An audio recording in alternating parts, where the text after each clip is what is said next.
آیت نمبر 227 کا کچھ حصہ میں نے تلاوت کرنے کا شرف حاصل کیا ہے۔ دعا ہے مالک والا مجھے اس پہ بیان کرنے کی اور ہم سب کو سن کے عمل پیرا ہونے کی توفیق عطا فرمائے۔ مالک کا قرآن اعلان فرماتا ہے وَسَيَعْلَمُ الَّذِينَ ظَلَمُوا أَيَّ مُنقَلَبٍ يَنقَلِبُونَ۔ اللہ فرماتا ہے اور بہت جلد وہ لوگ جان لیں گے جنہوں نے ظلم کیا، ظالم لوگ قریب جان لیں گے أَيَّ مُنقَلَبٍ يَنقَلِبُونَ کہ کون سے پلٹنے والے مقام کی طرف ہم انہیں پلٹائیں گے، لوٹائیں گے۔ یہ آیت کریمہ کئی حوالوں سے ہمیں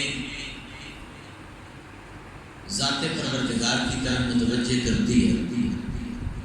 فی زمانہ ہم جن حالات میں مبتلا ہیں، جو پوری مسلم امہ کی کیفیت ہے اور بالخصوص اس وقت پاکستان اس اضطراب کا شکار ہے۔ اگرچہ کہ آیت کریمہ میں نے ایک مخصوص موضوع کے لیے تلاوت کی ہے، لیکن حالات کا اگر مشاہدہ کیا جائے، دائرانہ نظر بھی دوڑا دی جائے تو یہ آیت ہمیں موجودہ حالات کے اسباب کی طرف متوجہ کرتی ہے کہ قرآن کہتا ہے جن لوگوں نے ظلم کیا انہیں بہت جلد پتہ چل جائے گا کہ انہیں کس مقام کی طرف لوٹایا جائے گا۔ ظلم کی تعریف کیا ہے؟ ہمارے یہاں کسی کو مارا جائے، کسی کو گالم گلوچ کا نشانہ بنایا جائے، یا کسی کی زمین پہ قبضہ ہو گیا، ایسے چند معاملات کو ظلم سے تعبیر کیا جاتا ہے کہ فلاں بندے پہ بڑا ظلم ہو گیا، وہ بندہ بڑا مظلوم ہے۔ لیکن اگر کتب لغت میں ظلم کی تعریف جاننا چاہیں تو عربی لغت کہتی ہے وضع الشیء فی غیر محلی، کسی بھی چیز کو اس کے محل سے اٹھا کے کہیں اور رکھ دینا۔ آسان معنی میں یوں سمجھے کہ جس چیز کا جو مقام ہو اسے اگر وہ مقام نہیں دیا جا رہا، یہ ظلم ہے۔ ظلم سے کسی کو مارنا نہیں ہے، کسی کو پیٹنا، کسی پہ چیخنا چلانا، یہ ظلم نہیں ہے، بلکہ ہر وہ عمل ظلم ہے جس میں کسی چیز کو اس کے مقام سے ہٹا کے اس کی جگہ کچھ اور رکھ دیا جائے۔ اور یہ ایک بڑا وسیع عنوان ہے، لیکن میں اس پہ اتنا ہی عرض کروں گا کہ ہم نے کم از کم اتنی کوتاہی تو ضرور کی ہے، اور لفظ ہم کا میں استعمال کر رہا ہوں۔ جو لوگ اس وقت مسائل میں مبتلا ہیں، مالک ان کے اعمال پہ رحمت کرم فرمائے، میں یہ عرض کرنا چاہ رہا ہوں کہ ہم نے کم از کم اتنی کوتاہی ضرور کی ہے کہ ہم نے اللہ تبارک و تعالیٰ کے اصول و قواعد اور اس کی محبوب کی شریعت کو بھی اپنے مقام سے ہٹایا، اور اس مقام پہ ہم نے اپنی مرضی کو رکھ دیا۔ کم از کم اتنا ظلم تو ہم کر چکے ہیں اور کر رہے ہیں کہ ہمارا مزاج یہی ہوتا ہے کہ جو کام اپنی طبیعت کے موافق ہے ہم اسی کو شریعت قرار دیتے ہیں، اور جو چیز طبیعت سے ہٹ کے ہے اسے ہم قبول کرنے کو تیار نہیں۔ اور اس وقت جو ایک ہمارا مشترکہ المیہ ہے جس پہ سارے خطیب اگر منبر پہ بولیں تو وہ بات ذکر کرنے کی حد تک ہوگی، اور خدا کرے کہ کوئی اصل غصہ کسی دل تک اتر جائے۔ اس وقت جو ہمارے حالات بنے، ہم نے کچھ عرصہ پہلے کووڈ کی جو کرونا کی وبا تھی، جسے کہیں ہم نے وبا مانا، کہیں ہم نے اسے ایک لطیفے سے تعبیر کیا اور وقت ہم خدا کر کے گزاری ہے، لیکن اس وقت میں اس بیماری کے علاج سے متعلقہ جتنی اشیاء تھی ان سب کے ریٹ آسمانوں کو چھونے لگے۔ اور آج بھی مجھے خود تو غیر اتفاق نہیں ہے کہ ایسی کسی چیز کا سامنا ہی نہیں ہے، زمینداری سے دور تک کوئی واسطہ نہیں، لیکن سنا ہے کہ ہر وہ چیز جو لیپٹس کے نام کی جانوروں کی بیماری ہے، جس پہ میں 3-4 دنوں سے دوست کہتے ہیں، میں دعا کر رہا ہوں کہ اس علاج سے متعلقہ بھی جتنی چیزیں ہیں ان کے ریٹ بھی 4 گنا تک بڑھ چکے ہیں۔ اب پتہ نہیں یہ بات بالکل۔ اب حالیہ جو ہمارے حالات ہیں، میں جس طرح آج پڑھ رہا تھا کہ وہ سارے مال اسباب جو لوگ اپنی محبت سے خرید کے سیلاب زدگان کے لیے بھیجنا چاہتے ہیں، سندھ میں، بلوچستان میں یا ہمارے جنوبی پنجاب کے علاقوں میں، چاہے اس میں خیمے ہیں یا دیگر جتنی بھی چیزیں شامل ہیں ان چیزوں کے ریٹ بھی ڈبل ہو گئے. اور ان سارے حقائق کو ماننے کے باوجود ہم نے چند لوگوں کا انتخاب کیا ہوتا ہے اور ساری لان تان ہم نے انہیں کو کرنی ہوتی ہے. ایک طرف سا جملہ ہے، اسے سیاسی رنگ نہ دیا جائے لیکن اگر ہو تو اس میں حرج بھی کوئی نہیں ہے. جو بندہ جس پارٹی میں ہے وہ آج اس کے مد مقابل جو پارٹی ہے، جو سیاسی پارٹی ہے، اسے مورد الزام ٹھہرائے گا، لیکن یہ کوئی بھی تکلیف نہیں فرمائے گا کہ میں ذرا اپنا گریبان جھانکوں اپنے گریبان میں اور میں دیکھوں کہ اس جہاد میں نے اپنا حصہ کتنا ڈالا ہے. تو یہ ہمارے علمی ہے، ان پہ خدا کرے کہ ہم تھوڑا سا فکر کرنے والے بن جائیں. ہمیں اس دین کی پیروکاری کا اللہ نے شرف عطا کیا ہے کہ جس دین کے لانے والے پیغمبر حضرت ختم المرسلین جناب محمد رسول اللہ صلی اللہ علیہ وسلم اپنے اصحاب کی مجلس میں جب سابقہ امتوں کا ذکر کرتے ہیں، حضور فرماتے ہیں پہلی امتوں میں اللہ نے ایک اچھی بھلی نیک عورت کو اس لیے جہنم کا حقدار قرار دیا کہ اس نے ایک بلی کو محبوس کر کے پیاسا رکھا، پیاس کی وجہ سے وہ مر گئی. اچھی بڑی نیکیاں کرنے والی عورت جہنم میں چلی گئی. سابقہ امتوں اللہ محفوظ ہونا. اور وہی نبی فرماتے ہیں، بخاری شریف میں روایت موجود ہے، آپ فرماتے ہیں انہی سابقہ ادوار میں سے ایک دور ایسا بھی تھا کہ جس میں ایک فاحشہ عورت جسے سارا زمانہ بدکار کہتا تھا، اس نے ایک پیاسے کتے کو اپنے دوپٹے کے ساتھ، یہ تفسیر محدثین نے لکھی ہے، حدیث میں یہ لفظ نہیں ہے، وہاں سے پانی پلانے کا ذکر ہے، لیکن اس پہ جو شراح حدیثوں وہ فرماتے ہیں اپنے دوپٹے کے ساتھ اس نے موزہ باندھا، خف کا لفظ ہے، موزہ باندھ کے اس نے کنویں میں لٹکایا. پیاسا کتا کنویں کے بعد کیچڑ چاٹنے کی کوشش کرتا تھا پیاس کی شدت سے، اپنا موزہ دوپٹے کے ساتھ باندھ کے کنویں میں لٹکایا، جو پانی آیا وہ کتے کو پلایا. میرے نبی فرماتے ہیں اللہ نے اس کے سارے برے اعمال کو معاف کر کے اسے جنت کا مالک بنا دیا. لیکن آج ہم نے ان چیزوں کو اپنی ذات میں کس حد تک اس کا امپلیمنٹ کرنے کی کوشش کر لی ہے. یہ باتیں اگر میں آخر میں کرتا تو زیادہ بہتر ہوتی، لیکن آپ لوگوں کو مجھے ایک مان ہوتا ہے، بھروسہ ہوتا ہے کہ آپ یہ باتیں خود سن کے بھولنے کی کوشش نہیں فرمائیں گے بلکہ اس پیغام کو آگے پھیلانے کی کوشش کریں اور لوگوں کو یہ باتیں سنائیں، بتائیں. شاید کسی کے دل پہ اثر کر جائے اور ہماری اس امت کی جو ڈوبتی ہوئی کشتی ہے اس کے کنارے لگنے کا کوئی سامان بن جائے. باقی اس وقت سوائے دعا کے ہمارے دامن میں کچھ نہیں ہے. اب یہاں بیٹھ کر باب اقتدار کو اگر کوسا جائے تو وہ غلط بھی نہیں ہے. حالات ایسے ہی ہیں کہ بالکل لوارث ہو چکی ہے ہماری قوم، لیکن وہ میرا منصب یا میری اپنی طبیعت مجھے اس بات کی اجازت نہیں دیتی.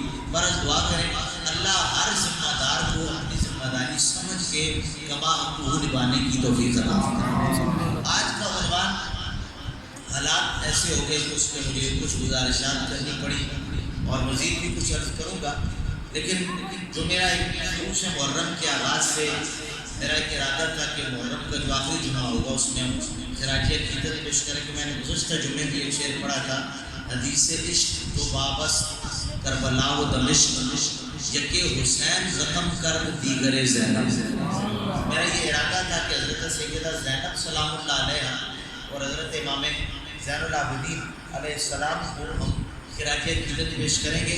ایک مسئلہ سن لیں یہاں، کیونکہ آج کل ایسے موضوعات میں بات کرنا لوگ بہت ضروری سمجھتے ہیں، اگرچہ میں نہیں سمجھتا، لیکن کوئی اگر اس میں بات کرے تو آپ اتنا جواب کم از کم دے پائیں کہ ہم آل بیت اطہار کے لیے رضی اللہ عنہ کا کلمہ بھی کہتے ہیں اور ہم ان کے لیے علیہ السلام کا لفظ بھی کہتے ہیں، اور رضی اللہ عنہ کو بسا اوقات تصدیق کا نشانہ بنایا جاتا ہے. یاد رکھیں یہ قرآن کے کلمات ہیں اور ہمارے نزدیک ہمارے مفسرین اہل سنت نے سلام علی الیاسین کی جو تفسیر کی ہے اس میں بعض مفسرین کا یہ کہنا ہے کہ یہ جو ال ہے یہ اصل میں آل تھا، لیکن قرات کے جو اصول ہیں جو سات قرات ہیں ان میں سے بعض میں سلام علی الیاسین پڑھا گیا، بعض میں سلام علی آل یاسین پڑھا گیا.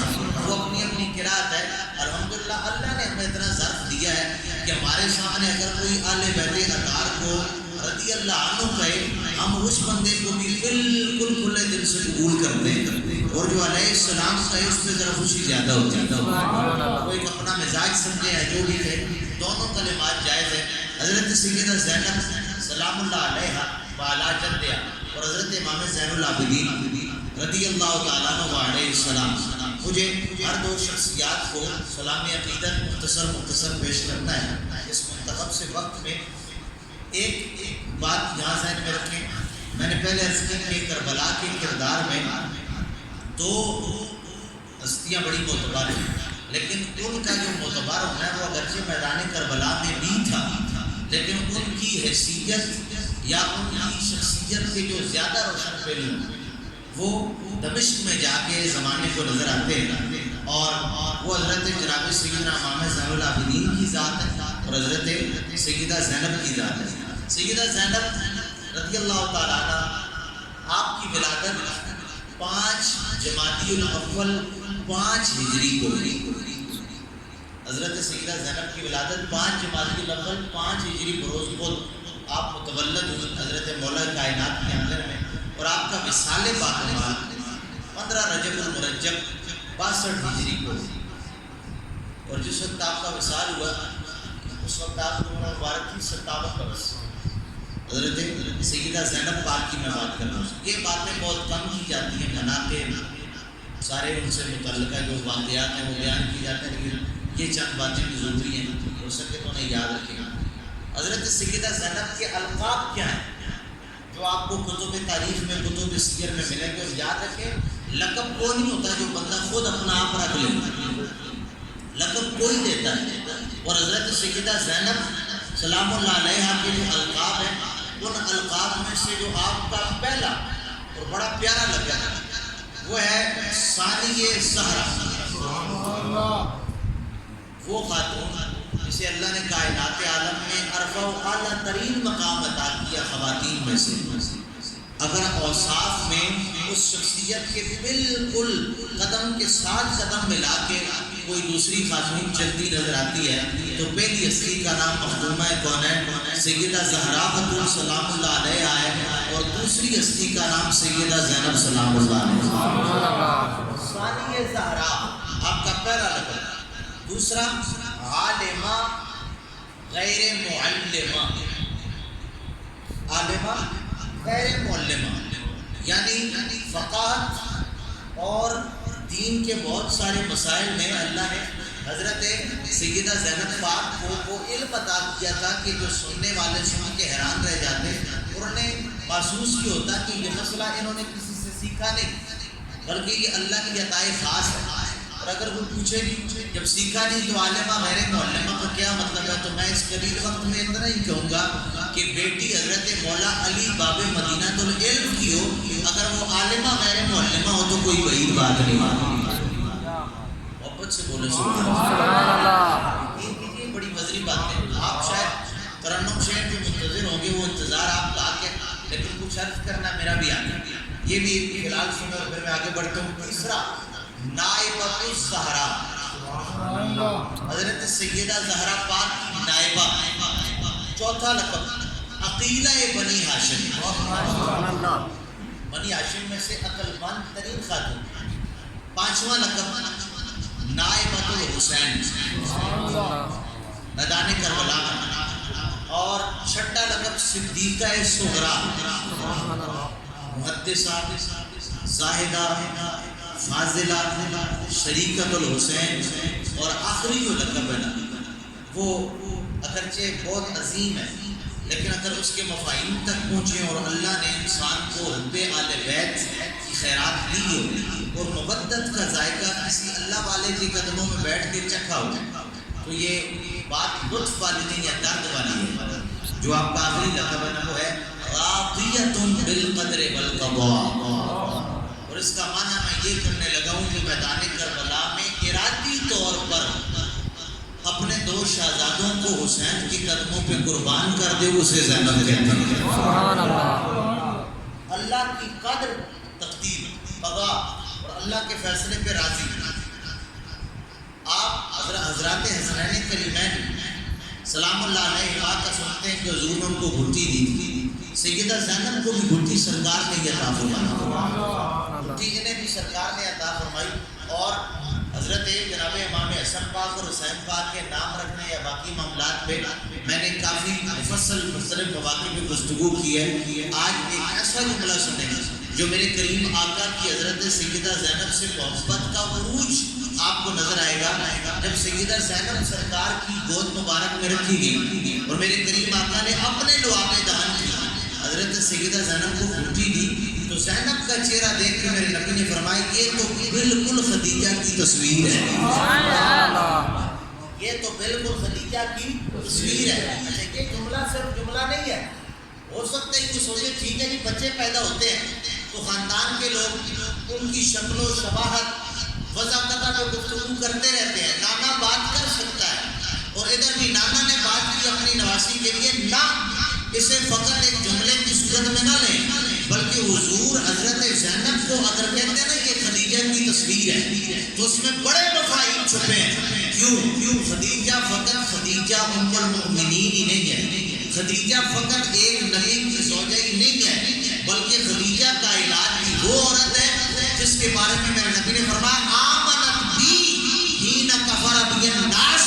میرے کریم آقا نے فرمایا جب سارا زمانہ میرا انکار کر رہا تھا خدیجہ اس وقت میرا کلمہ پڑھا. تھوڑا سا جملے کی گہرائی تک پہنچنے کی کوشش فرمائیے. آمنت بی حین کفر بی الناس فرمایا یہ زینب خدیجہ کی تصویر ہے. تو تصویر سے مراد کو فقط چہرہ نہ لے. یہ جملہ میں ممبر کی برکت سے پہلی بار میں یہ جملہ اور ابھی میرے ذہن میں آیا عرض کرنے لگا ہوں. خدیجہ کی تصویر کا مطلب یہ نہیں کہ فقط چہرہ ملتا ہے بلکہ فرمایا آمنت بی حین کفر بی الناس. خدیجہ وہ خاتون تھی جب سارے زمانے نے میرا انکار کیا خدیجہ نے میرا کلمہ پڑھا. زینب کو خدیجہ کی تصویر قرار دے کہ میرے نبی سمجھانا یہ چاہتے ہیں. خدیجہ وہ تھی جب سب نے میرا انکار کیا اس وقت خدیجہ نے میرا اقرار کیا. زینب بھی وہ خاتون ہے جب دربار یزید میں اسلام کے حق میں کوئی نہیں بولے گا تب زینب بولے گا.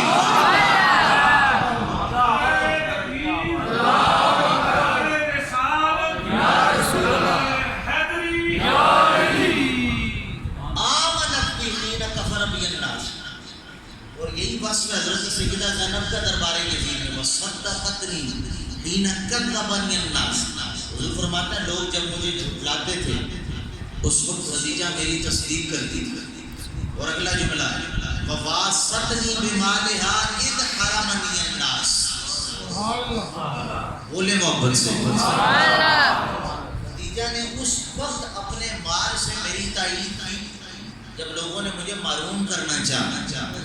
لوگوں نے جب حضور کو مال سے محروم کیا خاندان والوں نے اس وقت میرے قریب فرماتے ہیں واسط بھی مال ہے. اس وقت خدیجہ نے اپنا مال میرے قدموں پہ قربان کر دیا. مال قربان کرنا بھی بڑا کمال ہے اور یہ ایسا کمال ہے کہ جس حوالے سے ہم جتنا ان کی عظمتوں کو سلام کریں اتنا کام ہے. لیکن زینب کو حق سے خدیجہ میرے نبی نے تب قرار دیا فرمایا نانی نے مال قربان کیا تھا زینب اپنے شہزادے قربان کرے. انہوں نے مال قربان کیا اور یہ جسم کے اپنے ٹکڑے قربان کرنے والی میری شہزادی ہے جس کا نام زینب ہے. اور زینب کا ایک مفہوم میں نے بیان کیا تھا وہ اکثر حضرات کو یاد ہوگا لیکن میرا دل چاہتا ہے میں آج پھر وہ جملے بولوں پھر میں حضرت سیدنا امام زین العابدین کی بارگاہ میں حاضر ہوتا ہوں. لفظ زینب کا مطلب کیا ہے؟ جب سیدہ کائنات سیدہ فاطمہ الزہرا سلام اللہ علیہ کا نام رکھا گیا تو بعض اصحاب نے سوال کیا حضور فاطمہ نام پہلے کبھی سنا نہیں اس کا مطلب کیا ہے؟ اس پر میرے کریم نبی نے فرمایا تھا فتح اللہ. فاطمہ میں نے اس کا نام اس لیے رکھا ہے کہ یہ وہ میری امت کی خاتون بنے گی. میری بیٹی میری شہزادی وہ عورت ہے کہ اللہ نے اس کو اس کی آل کو اور اس کے تمام محبین کو جہنم سے آزاد کر دیا. فتح اللہ من النار وآلہا ومحبیہا. اللہ نے انہیں آزاد کر دیا. لیکن لفظ زینب نام بھی تو میرے نبی نے رکھا ہے. محبت سے بولیے ذرا. عزیزان گرامی قدر میرے کریم نبی نے گھنٹی عطا کی جناب سیدہ زینب سلام اللہ علیہا کو. گھنٹی عطا فرمانے کے بعد میرے کریم نبی نے فرمایا اے میرے پیارے علی اللہ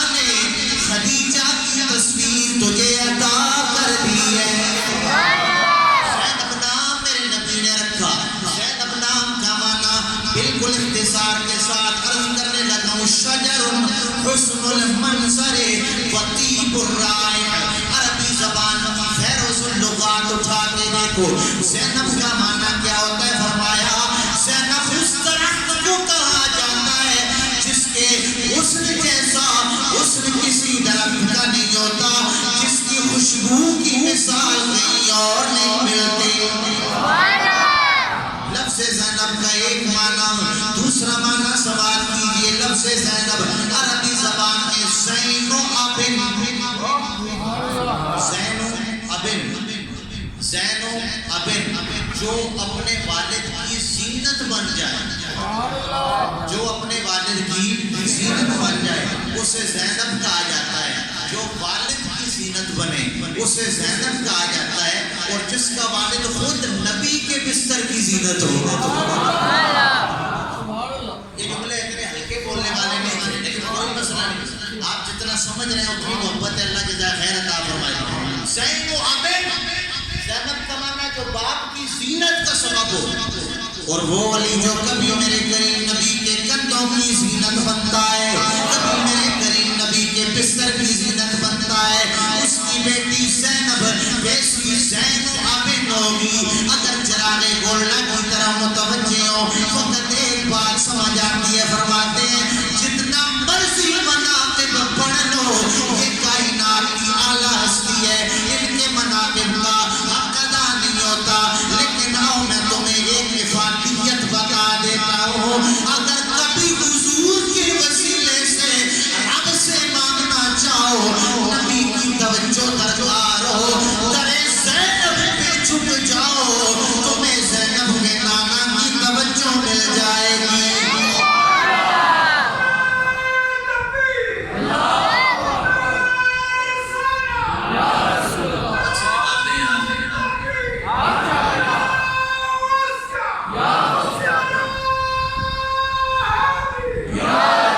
جناب چراغ گولڈ فرماتے ہیں کہ آصف التفات مشکل تو نہیں، لینا سند نجات مشکل تو نہیں. نانا سے ذرا کہہ دے شفاعت کے لیے، ارے زینب کے لیے بات مشکل تو نہیں.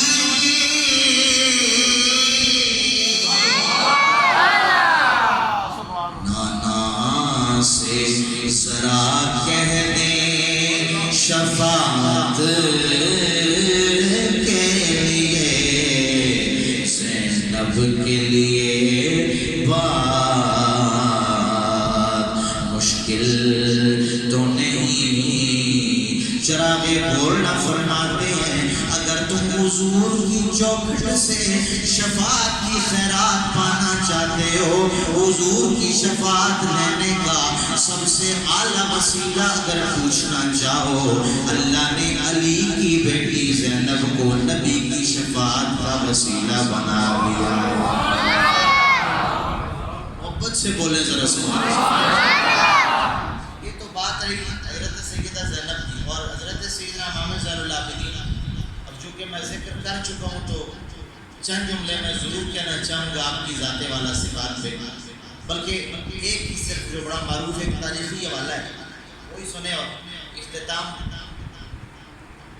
ایک بنو امیہ میں سے ایک بادشاہ تھا ہشام بن عبد الملک. اس نے جب اس کے بھائی کی خلافت کا دور تھا، حکومت کیا ہے اس کے بھائی کی حکومت کا دور تھا، تو ولید نام تھا اس کا. ولید کے دور حکومت میں یہ جو ہشام تھا یہ اپنے کچھ دوست احباب کو ساتھ لیا اس نے اور چلا گیا کعبۃ اللہ کا طواف کرنا. جب یہ پہنچا حرم کعبہ میں تو اس نے جا کے وہاں ایک منظر دیکھا، رش بڑا تھا، بھیڑ بہت زیادہ تھی. فجاہد ان یستلم الحجر الاسود، اس نے کوشش کی کہ حجر اسود کا استلام کرنا. جو حضرات گئے ہیں وہ جانتے ہیں کہ طواف سے پہلے حجر اسود کو جا کے بوسہ دینا پڑتا ہے. تو شام نے بھی سوچا کہ جاؤ اور جا کے حجر اسود کو بوسہ. فلم یقدر لکثرت زحام الناس علیہ، بھیڑ بہت تھی تو یہ حجر اسود کو بوسہ. اب بھی ہمارے کئی لوگ جاتے ہیں اور وہاں پہ رش اتنا ہوتا ہے کہ ایک دفعہ بمشکل کچھ سعادت مند ہوتے ہیں جنہیں زیادہ بھی توفیق ہوتی ہے، لیکن بعض لوگ ایک دفعہ بھی جو بزرگ ہیں وہ حجر اسود کو بوسہ نہیں دے پاتے.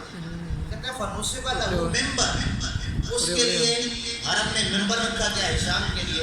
وجلس علیہ، وہ ممبر پہ بیٹھ گیا. ینظر الی الناس، وہاں بیٹھ کے لوگوں کو دیکھنے لگا. شام بڑی توجہ سے سنیے گا، سادہ اس کی باتیں لیکن آگے اس کا جو تتمہ ہے وہ بڑا پیارا. بیٹھ کے دیکھنے لگا لوگوں کو کہ لوگ طواف کر رہے ہیں. کہتے فبینما هو علی هذه الآن، وہ یوں ہی بیٹھا تھا اپنے اس ممبر پہ کرسی پہ بیٹھ کے دیکھ رہا تھا کہ لوگ طواف کر رہے ہیں اور کسی کو چومنے کا موقع ملتا ہے کسی کو نہیں ملتا. اذ اقبل علی بن الحسین، شام حرم میں بیٹھا تھا، اس انتظار میں تھا کہ رش کم ہو اور میں جا کے حجر اسود کو چوموں. اس ذات کا وارث آ گیا جس نے حجر اسود اپنے ہاتھوں سے اٹھا کے کعبے میں لگایا تھا. حضرت علی بن حسین آ گئے، امام زین العابدین. علی بن حسین آپ کا نام تھا. گزشتہ جمعہ شاید اجرت میں نے ایک دفعہ عبداللہ بن حسین بولا تھا. علی بن حسین آپ کا نام ہے، حضرت امام زین العابدین کا. تو آپ جب آتے ہیں حرم میں، وَهُوَ أَحْسَنُ النَّاسِ وَجْهًا. اب یہاں یہ جملے تھوڑے سے سنیے گا. مورخ لکھتا ہے وَهُوَ أَحْسَنُ النَّاسِ وَجْهًا. بادشاہ کا بھائی کعبۃ اللہ میں اپنی نشست لگا کے بیٹھا ہے، لیکن ایک ایسا سونا آ گیا. وَهُوَ أَحْسَنُ النَّاسِ وَجْهًا، اس کے چہرے جیسا چہرہ کسی اور کا نہیں. اس کے چہرے جیسا چہرہ کسی اور کا نہیں. وَأَنْصَفُهُمْ ثَوْبًا، اس کے کپڑوں جیسا لباس کسی کا نہیں. وَأَطْيَبُهُمْ رَائِحَةً، اس کی خوشبو جیسی خوشبو کسی کی، بولو اس کی خوشبو جیسی خوشبو کسی کی. محمد مصطفیٰ کے باغ کے سب پھول ایسے ہیں. حضرت امام زین العابدین محمد مصطفیٰ کے باغ کے سب پھول ایسے ہیں جو بن پانی کے تر رہتے ہیں، مرجھایا نہیں کرتے. میرے امام زین العابدین حرم کعبہ میں آئے. وطاف بالبیت، جناب زین العابدین نے کعبۃ اللہ کا طواف کرنا شروع کر دیا. کعبۃ اللہ کا طواف حضرت امام زین العابدین طواف کر رہے ہیں اور بادشاہ کا بھائی بیٹھ کے دیکھ رہے ہیں. یہ جملہ میں بار بار اس لیے کہتا ہوں کہ باتیں آپ کو بھولے نا، اس لیے کہ آگے عرب کے سب سے تگڑے شاعر فرزدق کی بات ہے. وہ لغت میں بڑا مقام رکھتا ہے، اس لیے اس کی باتیں بڑی توجہ سے سنیں. کہتے فلما بلغ الحجر الاسود، بادشاہ کا بھائی جب حجر اسود کے قریب گیا تھا اس نے حجر اسود کو چوما تھا. ان کے لیے مسجد کی خدمت کرنی ہے، دل کھول کے کرنی ہے، لیکن دل کھول کے ادھر خدمت، کان کھول کے میری بات تاکہ بات آپ کے ذہن میں رہے. بادشاہ کے بھائی نے حجر اسود کو چومنا چاہا، نہیں چوم سکا. فرماتے ہیں جب حضرت امام زین العابدین نے طواف کیا، فلما بلغ الحجر الاسود، جب میرے اور آپ کے امام حضرت جناب امام زین العابدین حجر اسود کے قریب پہنچے، تنحى الناس لهم، راوی کہتا ہے جب جناب زین العابدین قریب آئے لوگوں نے جگہ چھوڑ کے ان کو راستہ دے دیا. لوگ کناروں پہ ہو گئے اور حضرت امام زین العابدین وَأَخَلُّوا لَهُ الْحَجَرَ الْأَسْوَدَ، حجر اسود ان کے لیے بالکل وہ مقام خالی کر دیا لِيَسْتَلِمُوا، تاکہ حضرت امام زین العابدین استلام کر لیں. کیوں؟ فرمایا هَيْبَةً وَإِجْلَالًا لَهُ. میں ایک پیار والا جملہ ترجمہ اس کا لفظی نہیں ہے، محبت والا جملہ بولنے لگا. لوگوں نے کہا ہوگا ہٹو راستہ چھوڑو، کہ وہ آ رہا ہے جس کے دادا کی جائے ولادت اللہ کا کعبہ ہے. امام زین العابدین آئے، آ کے آپ نے استلام کیا، فغاز ذالک ہشام کو یہ بات بڑی بری لگی کہ بھئی میں بادشاہ دا پائیاں تے میں کسے لفٹ کوئی نہیں کرائی، تے انہاں کول بظاہر حکومت کوئی نہیں، تے انہاں واسطے رستے چھوڑ کے لوگ انہاں نوں استلام واسطے جگہ دیندے نے پے، لیکن ہشام نوں نہیں سی پتا وہ ظاہری حکومت سی کہ تواڈے دامن چ آ گئی ہے، دلوں کی حکومت تو اللہ نے آل بیت کو ہی دی ہے۔ عجیب لگی سی بات، بلغ فسألہ شامی، شام کا کوئی بڑا سیاںا بندہ تھا، وہ آیا سیدھا ہشام کے پاس اور ہشام سے آ کے کہتا ہے من ھذا ذو الہیبہ ایھا الامیر، اے بادشاہ کے بھائی یہ اتنی ہیبت والا بندہ کون ہے؟ وہ اتنے توان کسے کہا نہیں پایا کہ انہوں نے ایڈیاں استان، یہ جملہ جو میں اسپیشل زبان بدل کے وہ آپ سے داد لینے کے لیے بولتا ہوں، یہ آپ کو کسی نے لفٹ ہی نہیں دی، اور ان کا اتنا بھرم، کون ہے یہ بندہ؟ اب اس نے کہا اگر بتا دیا تو اپنی عزت پہ عرفان ہے، کہنے لگا میں نہیں جانتا، انکار کر دیا، وہ العارف ہو گیا، حالانکہ وہ جانتا تھا، فرماتے ہیں خوفاً، اسے خوف تھا کہ لوگ مجھے چھوڑ کے شام کے لوگ ان کی طرف متوجہ ہو جائیں گے، میں عبارت سے قطع نظر وقت بچاتے ہوئے آگے بڑھ رہا ہوں، کہتے ہیں جب یہ بات کی نا شام نے تو قال الفرزدق، وہاں پہ فرزدق تھا، وہ بول اٹھا، اس نے کہا فرزدق بولتا کہتا ہے اچھا اس کا فرزدق کا تھوڑا سا تعارف بھی حاصل کہتے ہیں احد شعراء بنی امیہ و مداحیہ، یہ فرزدق و مادحیہ، یہ فرزدق کون تھا؟ بنو امیہ کے شعراء میں سے تھا اور ان کی مدح کرنے والے شعراء میں سے تھا، کہتے ہیں وکان لذالک حاضر، اس نے جب یہ حالات دیکھے نا تو اس نے کہا انا عارف اللہ، اگر اسے کوئی نہیں جانتا تو میں جانتا ہوں، میں جانتا ہوں ان کو، انا عارف اللہ، میں جانتا ہوں، فصلی یا شامی، اے شام کے رہنے والے اس سے نہ پوچھ، مجھ سے پوچھ، اس سے نہ پوچھ، مجھ سے پوچھ، میں تجھے بتاؤں گا یہ کون ہے، اس کا تعارف کیا ہے۔ وقال الرجل شامی، شامی بندہ کہنے لگا من ہوا یا ابا فراس، اے ابو فراس یہ کون ہے؟ فرد الفرزدق، فرزدق نے جواب دیا، فرزدق کا جواب بڑا پیارا ہے لیکن اب اس پہ اگر میں ترنم کی طرف جاتا ہوں تو وقت بڑا زیادہ گزر جائے گا۔ فرزدق نے کہا ھذا الذی تعرف البطحاء وتحتہ، بادشاہ کے بھائی کو مخاطب کر کے کہتا ہے تو جس کی عظمتوں کا انکار کر رہا ہے نا اس کو بطحاء کا چپا چپا جانتا ہے، یہ تیرے تعارف کا محتاج نہیں ہے۔ والبیت یعرفہ والحل والحرم، بیت اللہ بھی اسے جانتا ہے، حرم جانتا ہے، اور جو حدود حرم کے علاوہ جگہ ہے وہ ساری بھی اسے جانتی ہے۔ اب میں آدھی بات کر رہا ہوں آدھی چھوڑ رہا ہوں وقت کو دیکھتے ہوئے۔ دوسرا اور آخری میری آج کی گفتگو کا، اس نے تو کچھ اور بھی کہا لیکن میں فقط اتنا کہہ رہا ہوں، وہ کہنے لگا خیر ابن خیر عباد اللہ کلہم، فرمایا یہ اس کا بیٹا ہے جو اللہ کے بندوں میں سب سے اعلیٰ مقام رکھنے والا ہے۔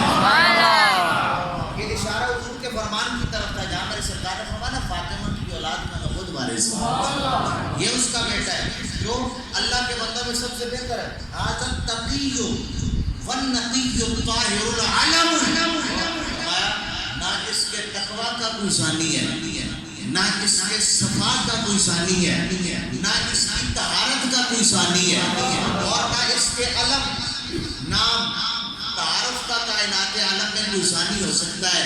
فرزدق کہتا ہے اگر تمہیں نہیں جانتا تو وہ تیرا اپنا مسئلہ ہے، میں جانے نہ جانوں اسے کیا فرق پڑتا ہے، تو جانے نہ جانے اسے کیا فرق پڑتا ہے، یہ تو وہ ہیں جنہیں عرب بھی جانتا ہے سارا عجم بھی جانتا ہے۔ فرمایا یہ وہ ہیں جن کو عرب بھی جانتا ہے سارا عجم بھی جانتا ہے۔ بات میں ختم کرنے لگا ہوں، میرا اختتامی پیغام فقط اتنا ہے، ایک کائنات عالم میں میرے کریم نبی سے پیار کرنے والوں، اگر دنیا آخرت میں عزت چاہتے ہو نبی کی آل کی عظمتوں کے ترانے پڑھنے والے بن جاؤ۔ اور یہ جملہ میں پہلے بھی کہہ چکا، آج پھر کہہ کے اپنی بات ختم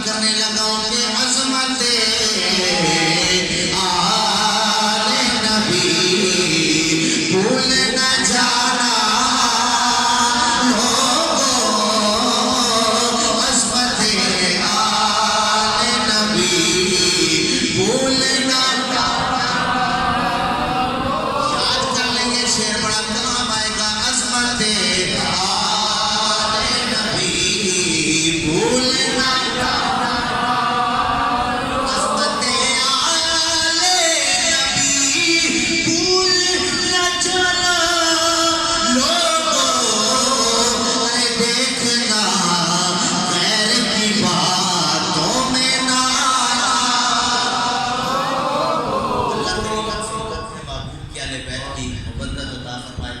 ہر نماز کے بعد اور ہر عمل صالح کے بعد اپنے ان بھائیوں کے لیے دعا ضرور کریں جو اس وقت سندھ، بلوچستان، جنوبی پنجاب یا پاکستان کے کسی بھی علاقے میں سیلاب کی مصیبت میں، آزمائش میں مبتلا ہیں. اللہ کریم انہیں اس سے رہائی و خلاصی عطا فرمائے.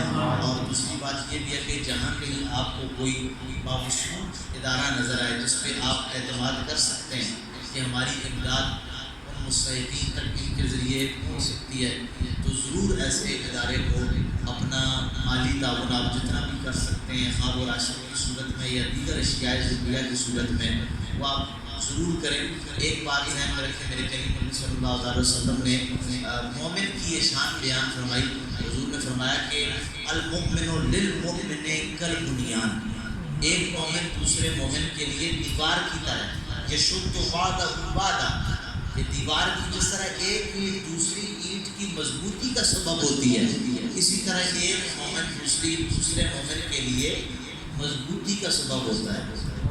یہ صرف سیلاب والے حالات کے لیے نہیں ہے، ہر حال میں.